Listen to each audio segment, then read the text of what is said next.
Wish you could become a morning person? You know the type, up before the sun, early morning runs, first one to the office with donuts and a smile. How do they do it? Easy. With the new Galaxy Watch 8, sleep tracking and personalized insights from Samsung Health help you improve so you can wake up to a whole new you. One who, dare I say it, skips the snooze? It's possible. Train your sleep with Galaxy Watch 8. Learn more at Samsung.com. Requires compatible Samsung Galaxy phone, Samsung Health app, and Samsung account.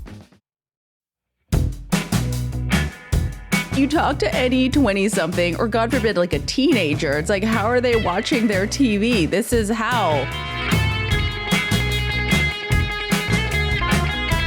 Welcome to the Ankler Podcast. I'm your host, Elaine Lowe, staff writer at The Ankler and author of the series Business Newsletter, here with Sean McNulty of The Wake Up and Natalie Jarvie of Like and Subscribe.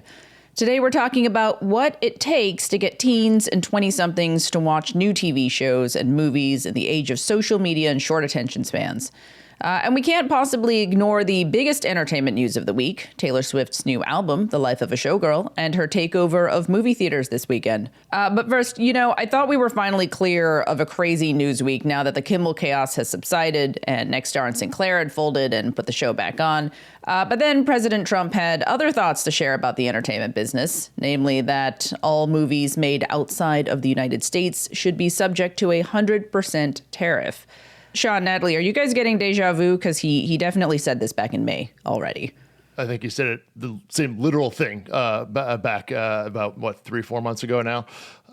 Again, same statement, zero details, a general emoji shrug from Hollywood this week, I think. No date, no detail.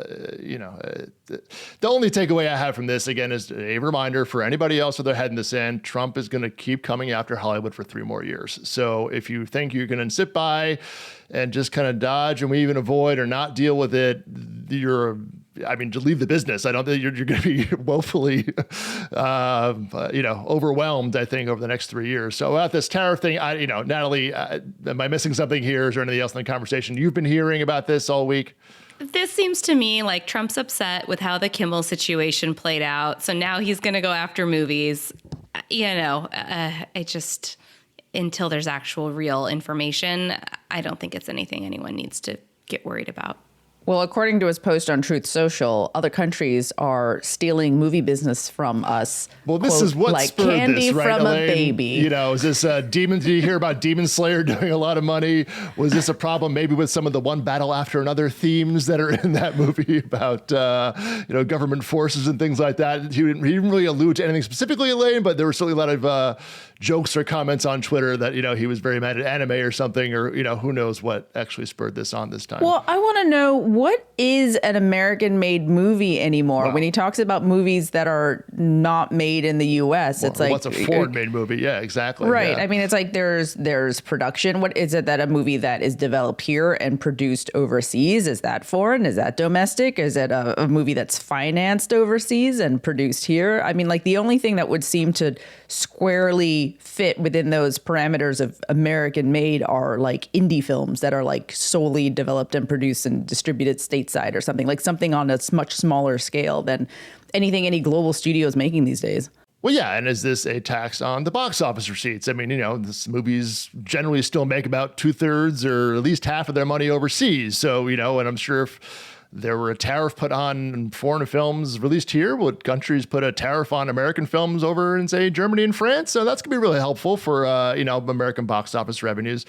Again, if there's production, there's post-production. If I'm paying an American actor or if I'm paying a foreign actor, again, this is such a nuanced topic and not lumber, which is how we're kind of viewing this. It's like, so none of this has been addressed. This is the same conversation, Elaine, we had back in at the start of the summer when he made this original comment and had zero follow-up for since then. At this point, this is the first thing we've heard on this topic since that point. And, and now we have a government shutdown as of today. So this topic will probably... So surely on the forefront of everyone's mind... hot topic for what's going to be on the government docket to deal with right now, Natalie, I'm sure. I mean, listen, I think we'd all agree that we'd like to see more filming happen domestically and ideally in Los Angeles. But that is a cause everyone can get behind. A tariff not necessarily the way to do it. A blanket tariff without, kind of real understanding of the nuances here is not going to accomplish what many people in Hollywood would like to see, which is, more local jobs. Well, he also crowed about this $24.5 million YouTube settlement over the video platform and other social media sites suspending his account after the January 6th riots more than 4 years ago. Interesting imagery also that he posted online. Natalie, what's your take on this? I don't think anyone should be surprised, given that Meta and X also, ultimately settled around similar lawsuits. It's just, more examples of big tech companies, big Hollywood companies, going easy on Trump these days, not wanting to poke the bear. Going easy or bending the knee? How would you characterize this? Certainly more of the latter there, Elaine. They're all trying to curry favor right now. And this is, one way to do it. And, in the grand scheme of things for YouTube, that's not that much money to spend. Please, barely missed it in 2 seconds, I think, at YouTube. Exactly. So, it certainly clears up that problem for them in, a much faster way than a lawsuit would. But,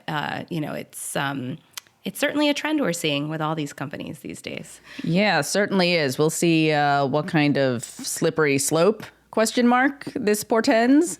Yeah, as I said, this is a point every company is now, having to draw their own line in the sand on this. ABC did settle, and then they now stood their ground on Kimmel. Okay, CBS, we have a whole new management going on there at Paramount.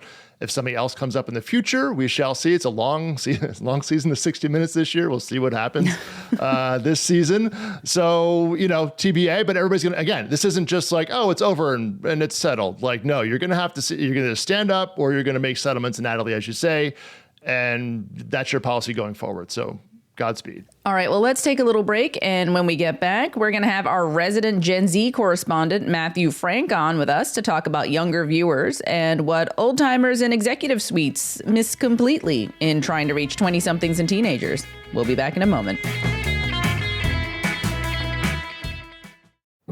It's the Smucker's Uncrustables podcast with your host, Uncrustables.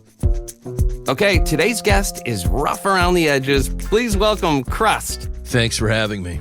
Today's topic, he's round with soft, pillowy bread. Hey. Filled with delicious PB&J. Are you talking about yourself? And you can take him anywhere. Why'd you invite? And we are out of time. Are you really cutting me off? Uncrustables are the best part of the sandwich. Sorry, Crust. Hi, everyone. I'm Katie Rich. I'm the host of the Prestige Junkie podcast. If you love award season or simply want to understand what's going on between now and the Oscars, become a paid subscriber to Prestige Junkie After Party. I'll be bringing in special guests to talk about insights from fall festival season and beyond to help you understand why some of us truly think the Oscars are as important as the Super Bowl. Go to prestigejunkie.afterparty.substack.com and subscribe now.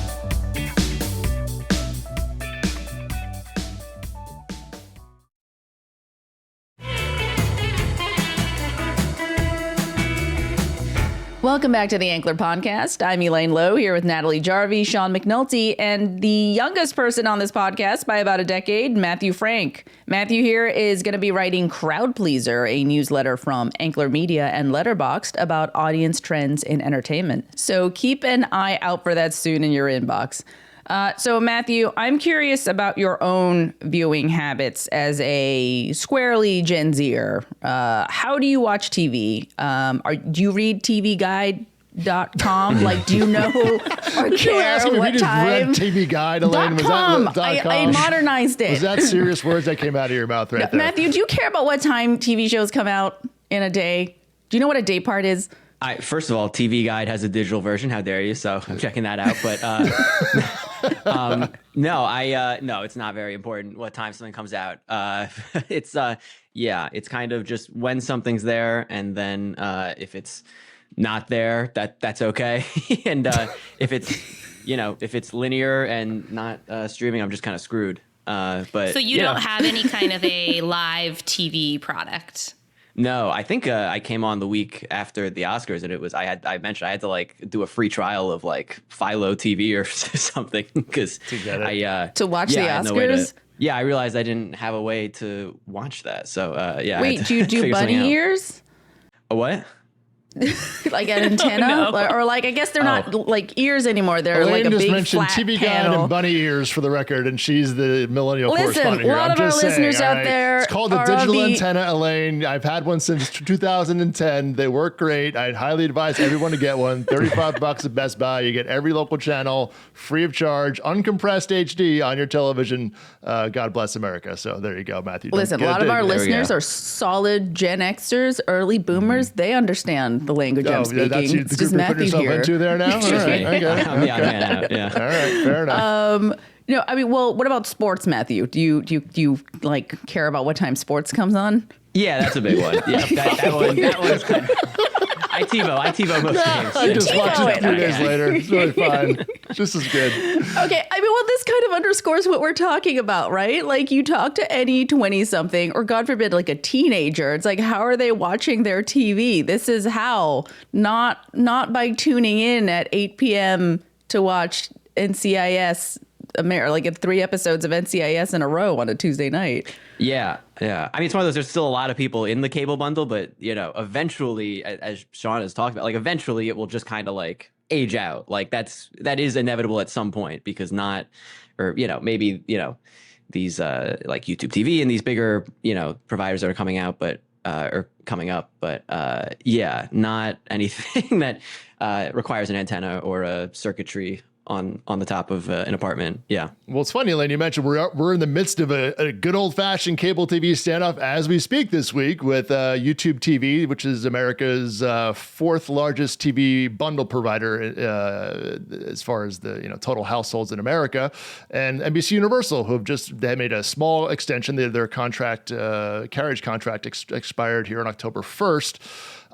But it's fun. I was like thinking about this, and Matthew, if I'm missing something here, get me wrong. But these things, and famously 2 years ago, Disney and Charter had a huge one, which set a huge precedent for the whole business going forward. But now there is nothing on NBC or any of its cable networks that you cannot stream. Like to Matthew's point, where you couldn't get, it was a linear event that you could not find a viable streaming option for. If you want to watch Sunday Night Football or college football on this Saturday, go to Peacock. That's fine. If you want to watch Bravo, it's all on Peacock. So there's not this, oh my God, we're dropping NBC. Like, I mean, great. I mean, it's a pain in the butt. Like, don't get me wrong, But it doesn't have the same leverage it used to. Where you can't watch something like that's not an option. Everything ESPN's out of it. Fox is out of it. Like, nothing's in the bundle anymore exclusively, linearly. And that's part of the problem where all these carriers are like, bro, I'm paying you for what? Are we paying you how much for this, non-exclusive content anymore? And this is part of the problem where every time these deals come up now, Elaine, it's like they're going head to head.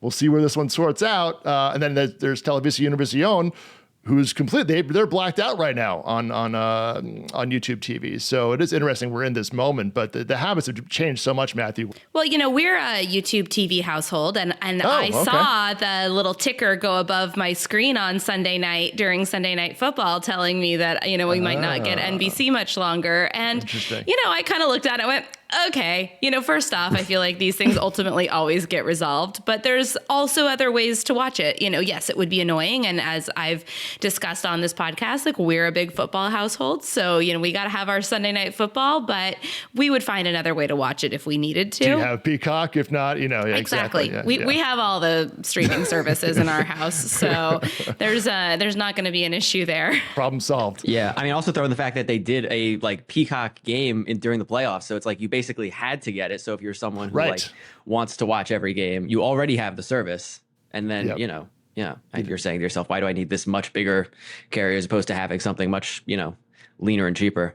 I'm wondering, how do you all think younger people are discovering shows now? Natalie, you cover the Gen Alpha, teenagers, essentially. What's Gen Alpha these days? Like 18 and under? 15 and under. 15 and under. So like the really youngest viewers, the next generation of consumers, like how are they discovering new shows? Yeah, I mean, the thing here is that young people are watching TV shows. They're watching TV shows geared toward them.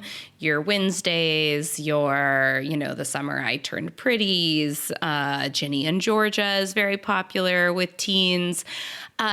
They are absolutely locked in on the streaming services that they're locked in on. So, I think that they're pretty clued in to like what's coming on Netflix that they might care about, or, I think Amazon's trying to build a bigger YA audience.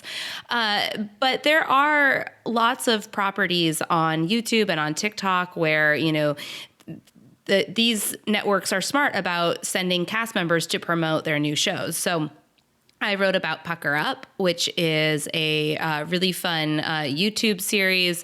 It's kind of like Hot Ones, but for sour candy.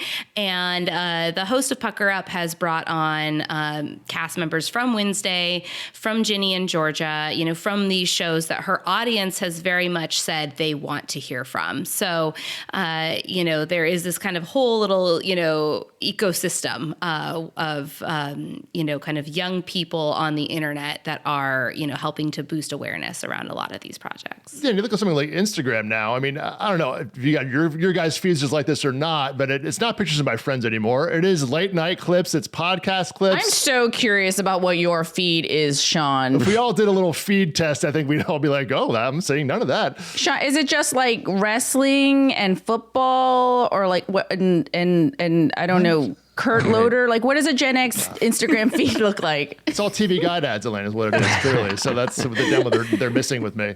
No, but it's like I'll put like, Ethan Hawke is in by, so he's doing, the infatuation videos. He's doing podcast clips, and, he's also doing Kimmel and things. But the Kimmel clip is posted in there. Instagram has become this. I don't know, Matthew, do you have this experience where you're getting a lot of just celebrity interview clips or things like that in your social feeds, where that is the new discovery platform, Elaine? That's why this talent's doing these other platforms, because they get clipped into these feeds. But Matthew, do you have that experience, or what's your take on that? Yeah, there's a lot of it. I mean, I think especially with, as you mentioned, like the talent interviews, there's a lot that just kind of gets diced up, and then you see it a lot. Like it was a big thing when like Chalamet went on Theo Vaughn. I think we wrote about that in one article where it was like, oh, this is just kind of everywhere now in like little short bits, and like you don't have to have seen the full thing to have just had it like sprayed across your feed. The clip farms, yeah. Right. You've covered the clip channel space pretty extensively. Like, tell us, what is a clip channel? Why do these matter? Why are they important? Yeah. So basically, if you've ever, been scrolling on Instagram or any kind of social media platform, and you've come across a clip of a movie or TV show, and you're like, well, this is odd. Like, why is this on my feed? I kind of looked into like why, who's actually putting that out. And most of the time it's not the original rights holders or IP holders. Most of the time it's these independent third parties that are trying to monetize off of Hollywood. And so I talked to a lot of those people. I talked to one Hollywood couple, an audio and a video engineer who like are trying to, combine their skills to make a clip channel and like make money by using these clips, because a lot of times studios won't try to strike down the content, because even though it's not transformative and, abides by fair use, it in theory promotes the titles. So, and that's, a helpful thing for studios and networks to have. But on the other hand, you are accustoming people to these little short form bits. And a lot of times they can just get, you run the risk of just letting people watch Law and Order SVU in little 1 minute, parcels. Right. And that can be a little dicey. And then, so yeah, sometimes it's third parties, but a lot of times it's studios acting anonymously. So I reported that there were 2 studios at least that are, creating their own hype. Yeah, creating their own hype, putting out, having these anonymous accounts like Crime Clips or something, and then like leveraging all their IP into that relates to that, of course, but or with different genres, and yeah, monetizing off of it that way through those short form means. Yeah, all about discovery. Yeah. I loved this story, Matthew, because I feel like, it was such a window into something I think we've all seen, which you pointed to. It's like the social media has become dominated by clips. It's not just clips of your favorite TV shows. It's also clips of those celebrity interviews that are happening, whether on a late night show or on a Hot Ones. And it really does feel like clips have become kind of the new de facto way to promo a a new project. So it's fascinating to kind of understand kind of how it works behind the scenes and get a window into the people who are actually, making so many of these videos that we're now seeing. Well, before Kimmel came back on with his big return to network TV last week, I mean, how many of us, myself included, would mainly just watch him through clips on Instagram, right? Even before that, I mean, Kimmel's primarily audience was not on his linear TV like audience is YouTube. 1.8 million viewers. His monologues get 2 to 3 million viewers, on YouTube as is. That's globally, of course, not just in America, which again, the reach of YouTube goes beyond our shores here. But I will say, even in film, where Leo DiCaprio and Benicio were doing their tour, the clip that probably was out there the most was the New Heights clip, where they were saying our names were, what was it, Lenny Williams and Benny Dell or whatever. The fake names were to be told to change their names to when they were younger actors, and like that was a New Heights clip. They were on all these places that again are not. In addition to, not to say not the Kimmels and Fallons of the world, but it's just this other larger ecosystem that you have to, again, reaching these audiences. It's not about that break before the 8:30 p.m. show on NBC on Thursday night. That ain't the way you reach everybody anymore. This is the way you reach audiences. Man, even Leo's got to do the social media stuff now. Exactly. And Benicio del Toro, the two of our biggest actors in the world are, our podcast guests and getting famous that way now. But Matthew, something you said struck me just now. You were saying people are watching like Law and Order SVU in like little slices on TikTok. I think that's a big one. Yeah. I mean, I talked to someone for a story a while back who was like talking about clips, and I was like, yeah, like I enjoy Law and Order. Like I'll watch it in little 1-minute bits, but like I'm never going to go watch like a full episode, because a lot of times on the account, you can like, on anyone's account, you dice it into 1-minute bits. So that way you can, say, click on my account for the next part of this, or, it's implied because it ends on a little cliffhanger. So you go to the account, you watch another video, and then all of a sudden they're vertical dramas now. See, there we go, everybody. It all comes full circle.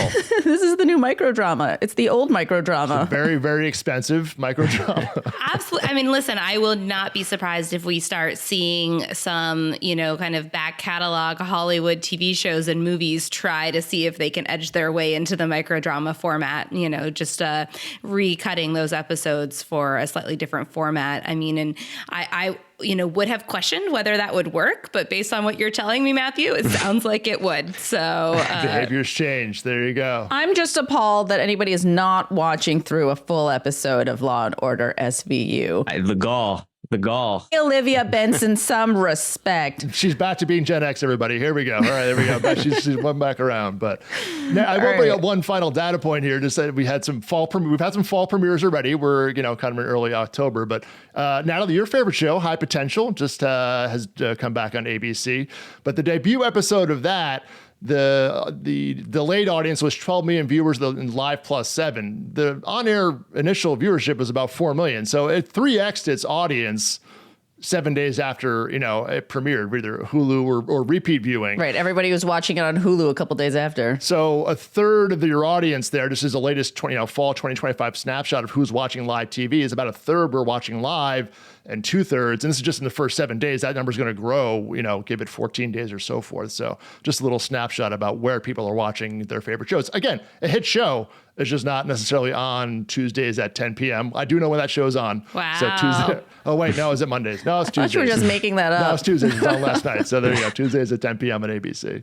Yeah. I mean, it's interesting. The idea of fall TV. I mean, like you look at the premiere dates, it all used to be sort of clustered around the back end of September. And now those dates have really been drawn into November out. Now. Right. There's stuff that's premiering in November. And the strategy around programming planning in the streaming age is very interesting. And, like last year, they re-aired the pilot of High Potential a few times to try and gather up that new audience in a way that you wouldn't have seen like 5-10 years ago. They re-aired this one twice and it got another 4 million viewers on ABC. So that episode literally aired, I think, 3 times on ABC in a given week. So that's another snapshot of what the ABC primetime schedule is.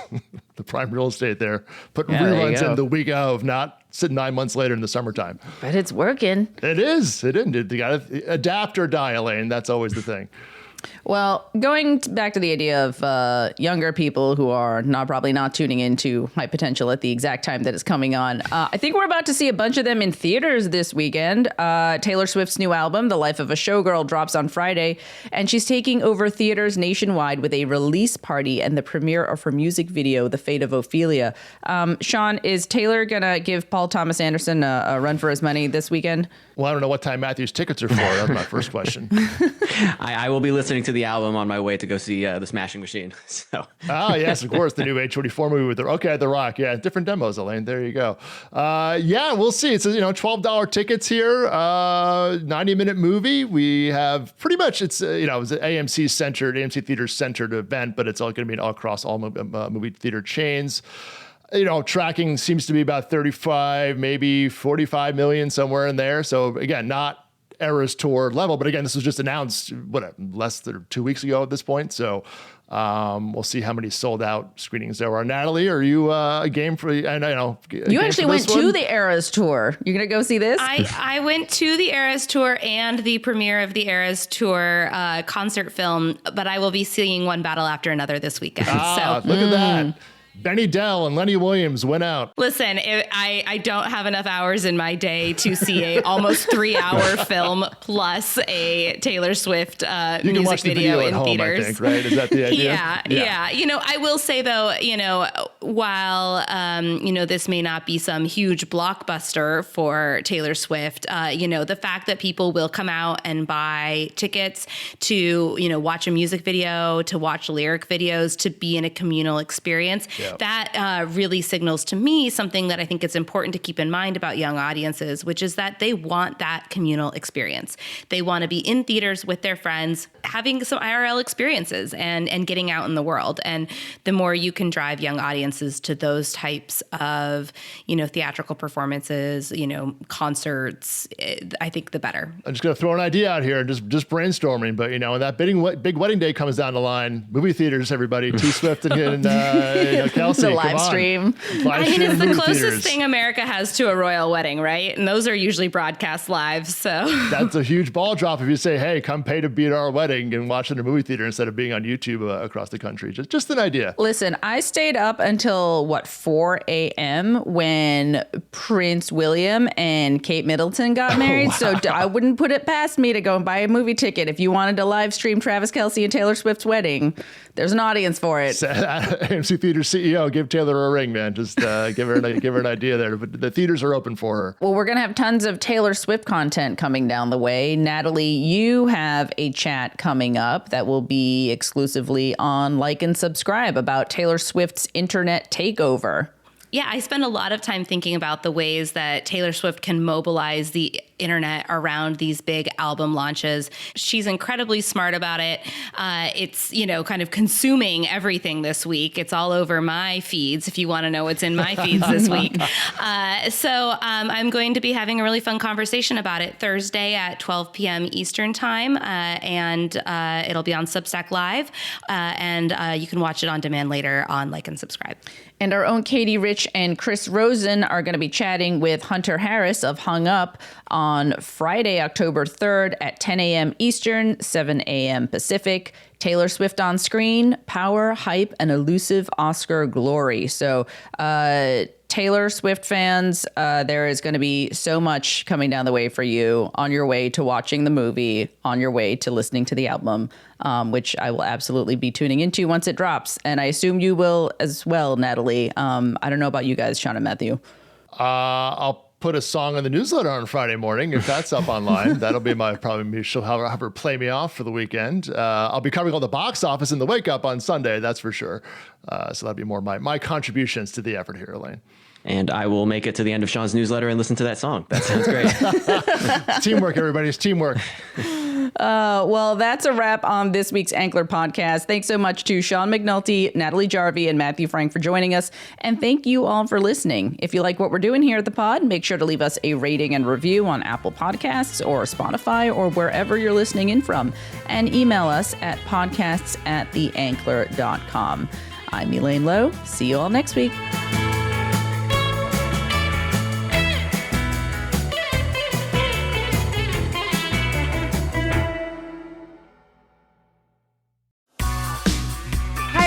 everyone. I'm Katie Rich. I'm the host of the Prestige Junkie podcast.